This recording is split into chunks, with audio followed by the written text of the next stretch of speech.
വളരെ പ്രധാനപ്പെട്ട ഒരു കാര്യത്തിലേക്ക് നമ്മൾ കിടക്കാണ്. അതെ, മാർക്സ് അറിയുന്നതിന് മുമ്പ്. അതിന് മുമ്പ് അല്ല, വിദ്യനെ അടുത്തറിയാവുന്ന ഒരാള് നമുക്ക് ഇവിടെ ഒരു വീഡിയോ അയച്ചു തന്നിട്ടുണ്ട്.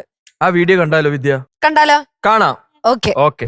ഹലോ വിദ്യ, ഒത്തിരി സന്തോഷവും അഭിമാനം കേട്ടോ. വർഷങ്ങൾക്ക് ശേഷം ഇത്രയും വലിയ ഫ്ലവേഴ്സിൻ്റെ ഒരു ഫ്ലോറിൽ ഇത്രയും ശ്രേഷ്ഠരായ ജൂറിയുടെ മുമ്പിൽ നീ പാടാനും മത്സരിക്കാനും ഒക്കെ നിൽക്കുന്നത് ഓർക്കുമ്പോൾ ഒത്തിരി സന്തോഷവും അഭിമാനവും. വർഷങ്ങൾക്ക് മുമ്പ് കലാഗ്രാമത്തിൽ നീ വന്ന് പഠിച്ച് ഞങ്ങളുടെയൊക്കെ പ്രത്യേകിച്ച് നല്ലൊരു കുഞ്ഞായി. അന്നും ഇന്നും നീ കുഞ്ഞാണ്, പക്ഷേ നിന്നിൽ നിന്ന് വരുന്ന ഗാനം ഒത്തിരി വലുതാണ്, സംഗീതം ഒരുപാട് വലുതാണ്.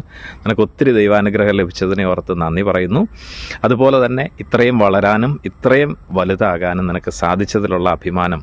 വർഷങ്ങൾക്ക് മുമ്പ് കലാഗ്രാമത്തിൽ വെച്ച് നമ്മുടെ പാട്ടുകൾ പാടി സംഗീതം പഠിച്ച് നീ നല്ല മിടുമിടുക്കിയായിട്ട് നിന്നെക്കുറിച്ച് ഒത്തിരി അഭിമാനമാണ്. കാരണം നീ വളരെ ശാന്തയായ ഒരു കുട്ടിയായിരുന്നു, ഇപ്പോഴും അങ്ങനെ തന്നെയാണെന്ന് എനിക്കറിയാം. ഉയരങ്ങളിലേക്ക് പറക്കുക. ഒത്തിരി ഒത്തിരി ആശംസകൾ കേട്ടോ. Thank you.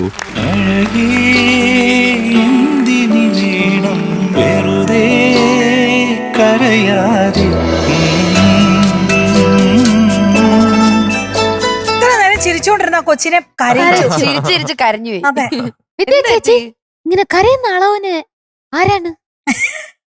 Father Joy Chencheri. ഞാൻ പാട്ട് പഠിച്ചത് MCBS കലാഗ്രാമത്തിലാണ് പഠിച്ചുകൊണ്ടിരുന്നത്. അവിടെ സുരേഷ് ദാസ് സാറിൻ്റെ കീഴിലാണ് ഞാൻ പഠിച്ചുകൊണ്ടിരുന്നത്. അപ്പോൾ ഞാൻ അവിടെ അഡ്മിഷൻ എടുത്ത് കയറിയപ്പം മുതൽ എല്ലാത്തിനും എനിക്ക് സപ്പോർട്ടായിട്ട്, എല്ലാ രീതിയിലും സപ്പോർട്ടായി. എനിക്ക് പാട്ട് പഠിക്കാൻ ആ സമയത്ത് പാട്ട് പഠിക്കാൻ വേറെ ഓപ്ഷനൊന്നുമില്ല, മൊബൈൽ അങ്ങനെയൊന്നും ഇല്ല. അപ്പോൾ എനിക്ക് ഫാദർ ഒരു കമ്പ്യൂട്ടർ തന്നെ മേടിച്ച് തന്നിട്ട് ഇതിലിട്ട് പാട്ട് പഠിച്ചോ എന്നൊക്കെ പറഞ്ഞ് സപ്പോർട്ട്. എനിക്കറിയില്ല, എല്ലാ രീതിയിലും ഈ ഒരുപാട് നാളായി ഞാൻ കണ്ടിട്ട്. പക്ഷെ ഞാൻ ഓർക്കും, ഞാൻ മെസ്സേജൊക്കെ അയച്ചിരുന്നു. പക്ഷെ ഇതെനിക്ക് ഭയങ്കര ഒരുപാട് നന്ദിയുണ്ട് ഫ്ലവേഴ്സ് ടി വി. എനിക്ക് ഭയങ്കര സന്തോഷമാണ്. വിദ്യക്ക് അറിയില്ലായിരുന്നു വിദ്യയുടെ അമ്മ പേഴ്സണലായിട്ട് മെസ്സേജ് അയച്ച് ഇങ്ങനെ ഒരു ആളുണ്ട്, ആളുടെ വീഡിയോ എടുത്താൽ ഒരുപാട് ആവും എന്നൊക്കെ പറഞ്ഞാണ് നമ്മൾ ആ വീഡിയോ എടുത്ത് ഇവിടെ പ്രസന്റ് ചെയ്തത്.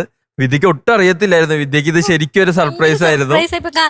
ഞാൻ എന്തെങ്കിലും ഒക്കെ ആയിത്തീരണം, എന്തെങ്കിലും ഒരു നല്ല രീതിയിൽ വരണമെന്ന് ഏറ്റവും കൂടുതൽ ആഗ്രഹിച്ച് എന്നെ സപ്പോർട്ട് ചെയ്തിട്ടുള്ള ആളാണ്. MCBS ഫാമിലി മൊത്തം അങ്ങനെ തന്നെ. ഞാൻ അവിടെ ഉണ്ടായിരുന്നപ്പോൾ സുരേഷ് ദാസ് സാറ് എന്നെ അവിടെ പഠിപ്പിച്ചത് സുരേഷ് ദാസ് സാറാണ്. സാറ് ഇപ്പോഴും ഞാൻ ഏത് പാട്ടാണ് സെലക്ട് ചെയ്തതെന്ന് പറഞ്ഞിട്ട് അത് കേട്ടിട്ട് എനിക്കത് ഫോണിൽ കൂടെ പഠിപ്പിച്ച് തന്നിട്ടാണ് ഇങ്ങോട്ട് വിടുന്നത്. അപ്പോൾ ഇവരെല്ലാം ആണ് എന്നെ ഇത്.